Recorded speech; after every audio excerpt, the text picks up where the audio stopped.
Hey guys, Marissa at KitchenTableStamper.com. I've got a cute little winter treat for you here. This little bag is what we're going to be working on today. What do you think of that cute little ombre bag? And our little penguin. Okay, so the penguin pails are Palmer. They're 3 in a box, and you can find them at your Dollar Tree or discount store. Walmart should have these guys. And we're gonna make a little bag for him. Let me show you the paper that we're using. This is the Feels Like Frost Designer Series paper. It's half off right now while supplies last. So this is an extra package that I have. I'm going to be giving it away at the end of the month in the week of December 28th. So you have until the 28th to leave a comment. Go to the blog if you're watching on YouTube. There's a link to the project details. Just leave a comment on the blog and follow me. Subscribe on YouTube if you're there. Bookmark the blog, leave a comment, and one random winner is going to get this pack of Feels Like Frost paper. You see on one side it's a photo reel, and on the other side it's silver foil. And I bet you're wondering how if on one side it's photo reel and on the other side it's just white with silver foil, then how did we get this gorgeous ombre effect? Well, I'm going to show you that. This paper right now is available. MarisaAlvarez.stampinup.net is where you can find Stampin' Up supplies 24/7 for $7.50 a package. You get 4 of each, 12 designs. This is the one that we're using today. And just gorgeous paper, but I want to show you how flexible it is. Of course, those photo reel papers are going to make very elegant cards. Same with the silver and white. Think for winter brides. These silver foils are gorgeous for anniversaries, wedding cards.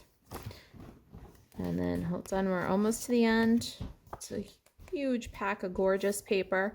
Put this one back in the package because that one is going out to a lucky winner. I'm going to random generate a number based on comments left on the blog.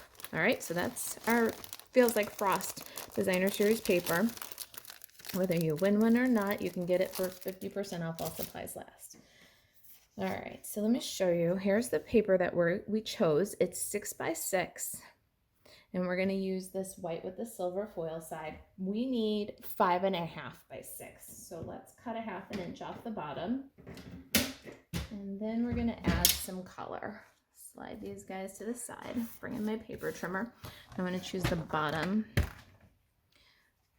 or the top of the paper. It is got directional on the other side, but you're not going to be able to tell from just the little window, really. And we're going to cut off 1/2 inch. So we're starting with 6 by 5.5. Then we need to protect our workspace. I'm going to grab some grid paper here.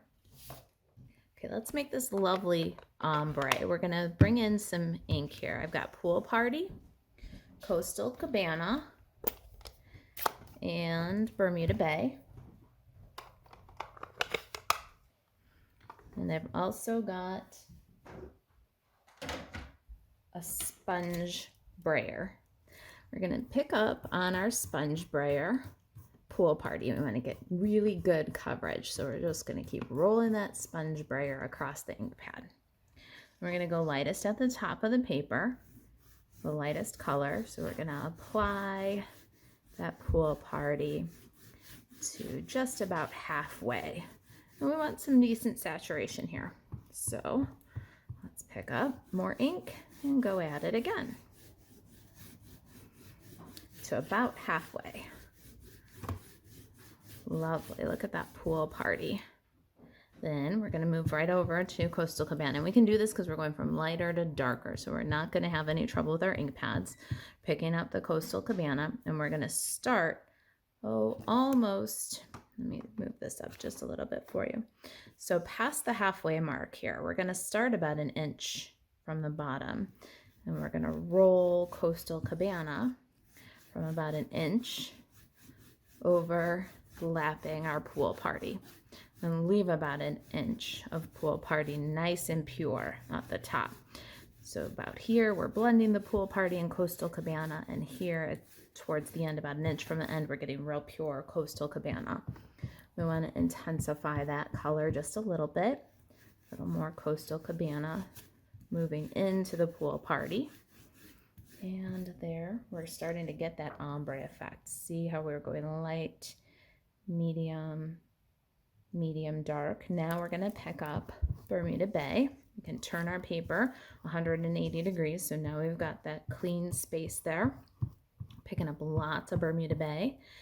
And we're going to start at the opposite end of the paper. And we're going to roll nice heavy coverage Bermuda Bay over that inch of bare paper and then into the Coastal Cabana. Now a little more Bermuda Bay, and we're going to do a really good saturation at the bottom there. All right, so now take a look at that, and you can see from pool party all the way to Bermuda Bay. Isn't that gorgeous? You can clean off your sponge brayer here and just roll until it's nearly clear. You can also use some of that ink that's coming off of there to very gently blend your ombre effect, just a little bit softer between the transition of colors. And then I just set this aside, and this is now always my blue-green tones. I can go back and I can use this again and again in any of these 3 colors now that it's rolling pretty clear. You see that? All right, so let's clear away our ink pads. I'm going to show you another example of this Feels Like Frost paper before we finish up our little bag. So we've got our gorgeous ombre from pool party to Bermuda Bay. But if you're a Kitchen Table Stamper newsletter subscriber, this might look familiar to you. Here's another little project with that Feels Like Frost paper. We took the white with the silver snowflake design and we colored it with Blushing Bride ink using a sponge brayer, combined it with the dot pattern and the same little penguin. Isn't that just so cute? So this paper will keep on giving all the way through winter, and you can really customize it for whatever the design you like. Pretty cool, huh? All right, don't forget to leave a comment on the blog to be considered for a pack of the Feels Like Frost, but pick it up now while it's $7.50 on year-end closeout. I'm gonna leave my paper to just dry a little bit. It'll score nicely if it's more dry. So we're gonna slide it aside. We're gonna grab some Whisper White scraps and let's work on our little penguin. So I've got Whisper White. This is scraps for stamping our penguin and snowballs. We're gonna stamp those using Memento Tuxedo Black. Our stamp set feature today, actually our bundle, is Freezin Fun. And you can bundle that up with the Freezin Friends dies. This is also on the year-end closeout. This is available while supplies last.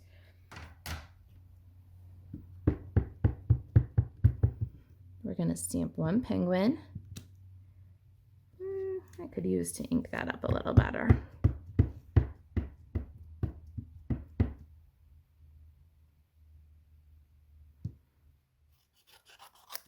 And we need some snowballs, 2 sides to every paper, right?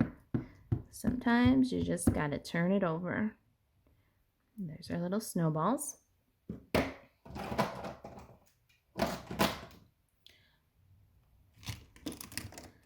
we need a snowball for our penguin's hand. I want one that's bumped up that he's throwing. So we're gonna take these little 3 snowballs, stamp those.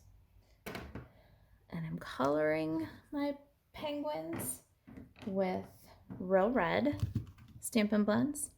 Then I've got Light Pool Party. I've got Dark Daffodil Delight. I've got Dark Smoky Slate and Light Basic Black.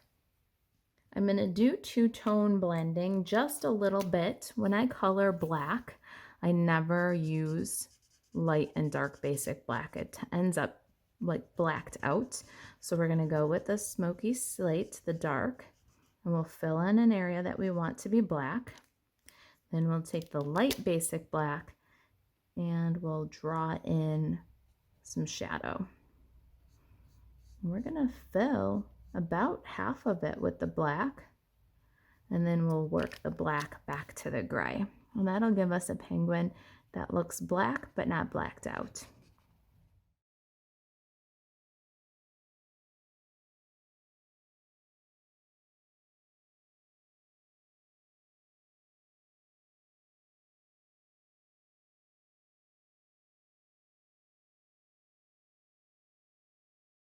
All right, for my pom-poms and snowballs, I'm going to just draw in a little shadow of pool party where the artist indicated shadow.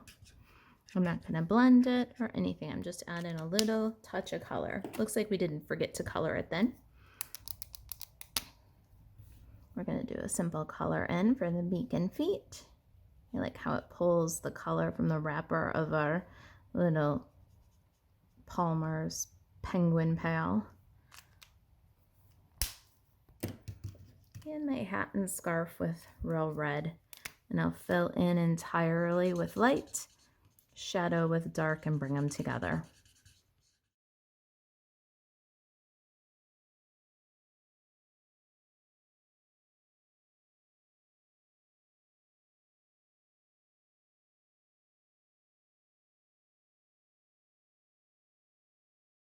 And now we can die cut these pieces. We're using our Freezin Friends dies. And get my little mini Stampin' Cut and Emboss machine.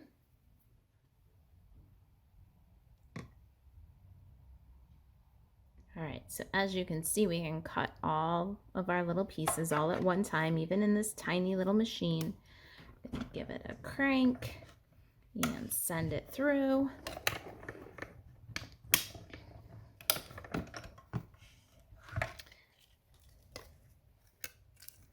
And we've got a penguin, a stack of snowballs, and a tiny little snowball. That's all of our little colored pieces. Before we take this Stampin' Cut and Emboss machine, I want to do a quick little curve here.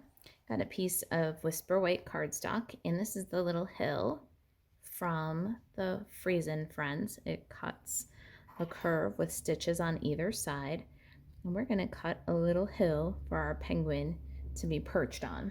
And again, all we need is our little machine here.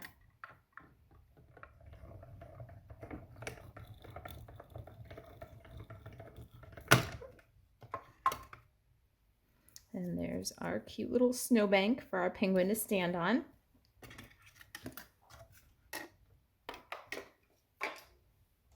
Now to switch to the bigger machine when we put the little window in our box. Let's do our scoring and cut a little window for our penguin to peek out of. We need our Simply Score tool. And let's pop this designer series paper in if it's directional, which it is because we have an ombre for this bag. If it's directional, you want to start with the right direction up. And this is our little template. There's a picture of it on the project sheet. You're going to score on the 6-inch side at 1/2 inch, at 1 1/4, at 3 1/4, at 4. And then you want to rotate once to the right, and you're going to score at 3/4 along the bottom of the bag. Got my bone folder and paper snips. Let's go ahead and work the creases and trim the tabs. We worked so hard to make a beautiful ombre, and that is why I work the scores inside out first. So if there's going to be any cracking, it's going to happen on the inside of the bag on the scores where nobody will see it, instead of on the outside where we made that beautiful ombre. So that's the reason why I work the scores inside out and then right side in. We've got a little rectangle in the corner here, 1/2 inch and then the 3/4 of an inch come together to make a tiny little rectangle. Let's trim that out. And we're going to trim it at an angle on this 1/2 inch glue tab. Then we can very gently bevel the top edge and liberate the tabs. We're going to cut a little tiny V, just take out a dart. We're debulking at each of these vertical score lines. Stop when you hit the intersecting horizontal score.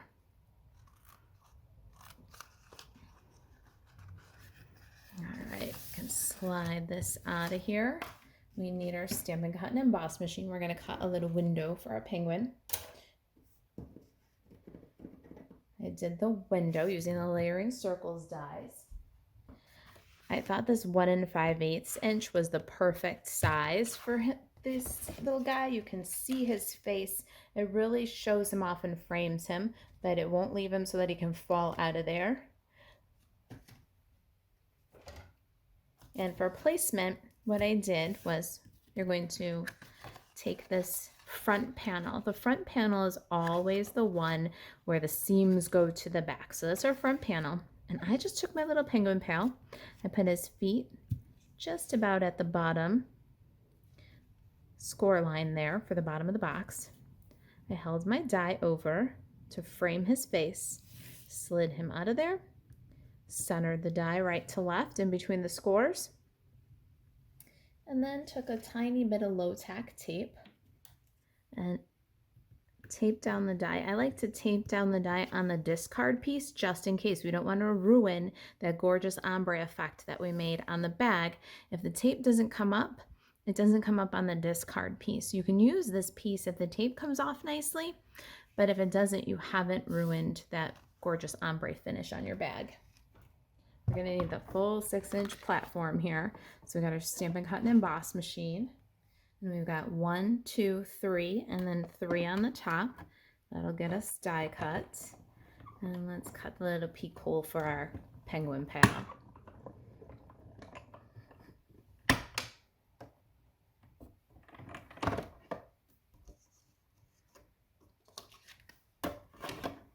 So pop that out. There's our window. And nice clean. So we can use this for another project.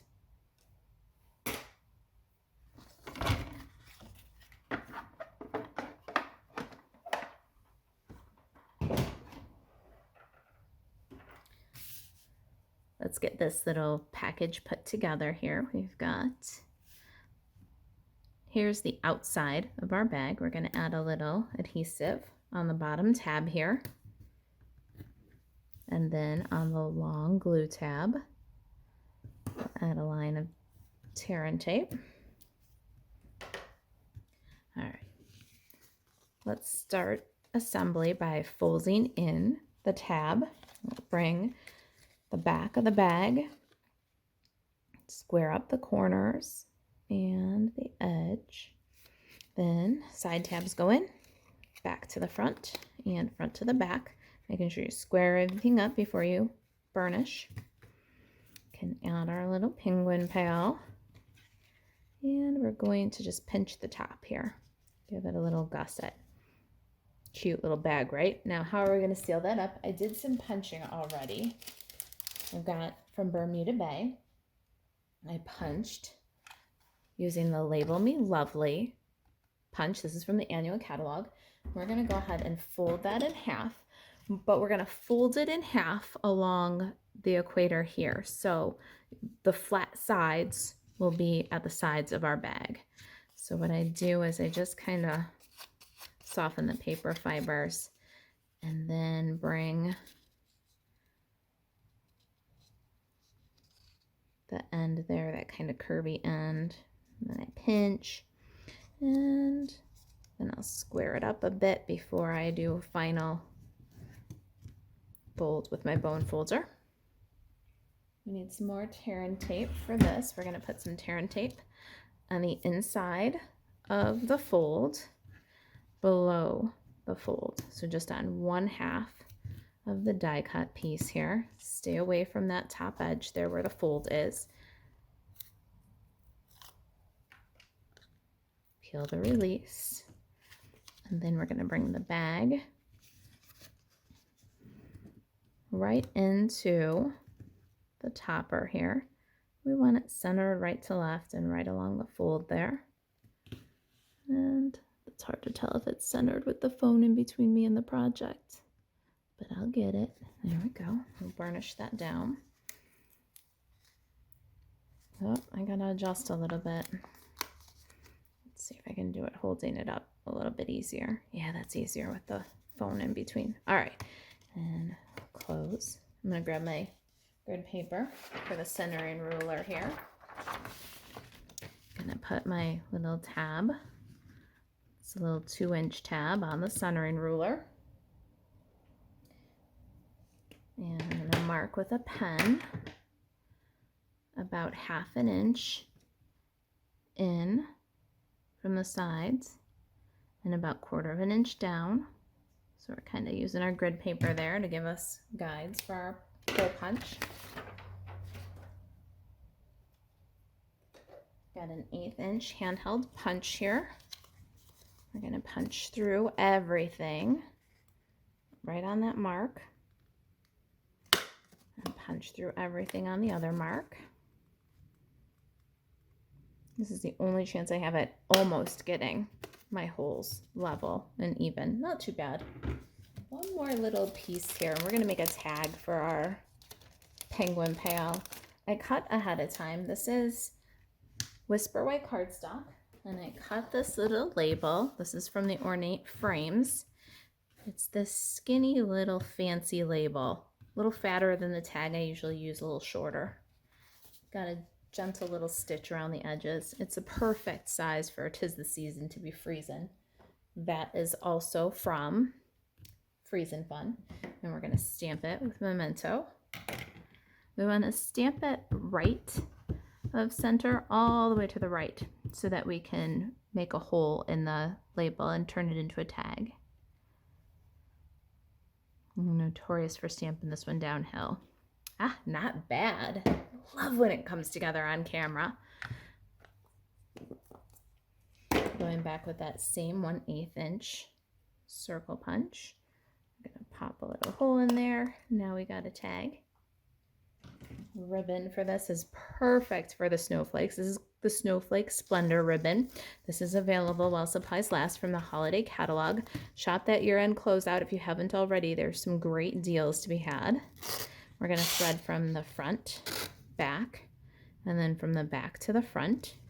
So this pouch is completely resealable. You can open and close it at will. Just untie, take out the treat. No need to destroy the packaging. We're going to tie to secure. Bring our knot all the way to the left side here. Okay, this is secure. And then we're going to cut the tails nice and clean.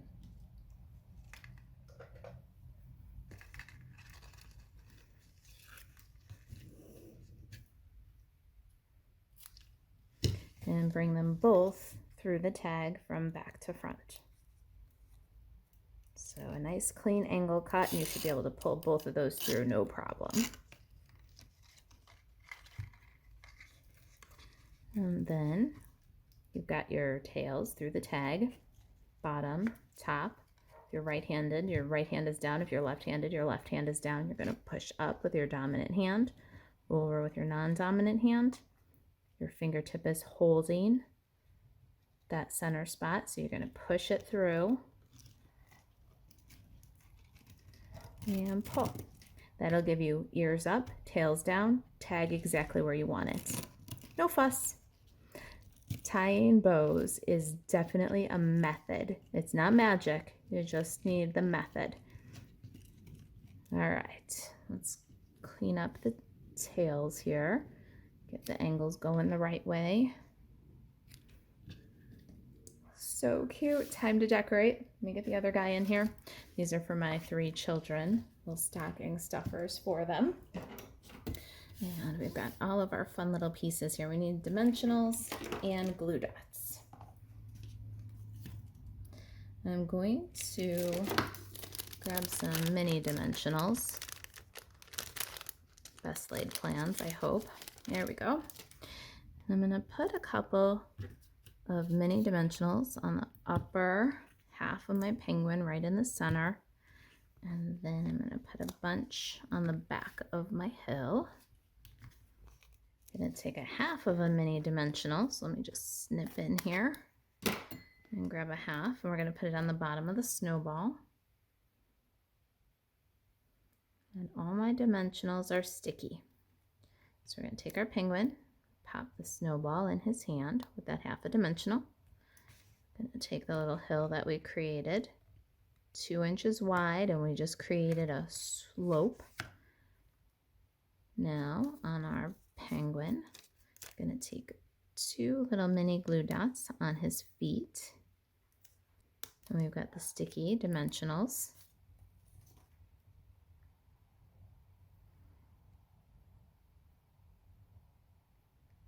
Pop that guy on.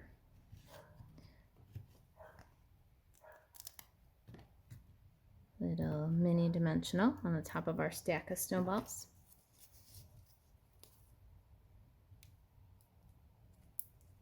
And a couple of glue dots at the bottom. Pop that right on the hill. There they are. 'Tis the season to be freezing, our little penguin pals. All right, don't forget to buzz over to kitchentablestamper.com. Follow the link if you're on YouTube that says project details. Leave a comment to be entered in the drawing on December 28th for the Feels Like Frost paper. And if you've got questions, you can email Marisa at kitchentablestamper.com. Shop Stampin' Up 24/7. Buzz over to marisaalvarez.stampinup.net. Thanks for watching.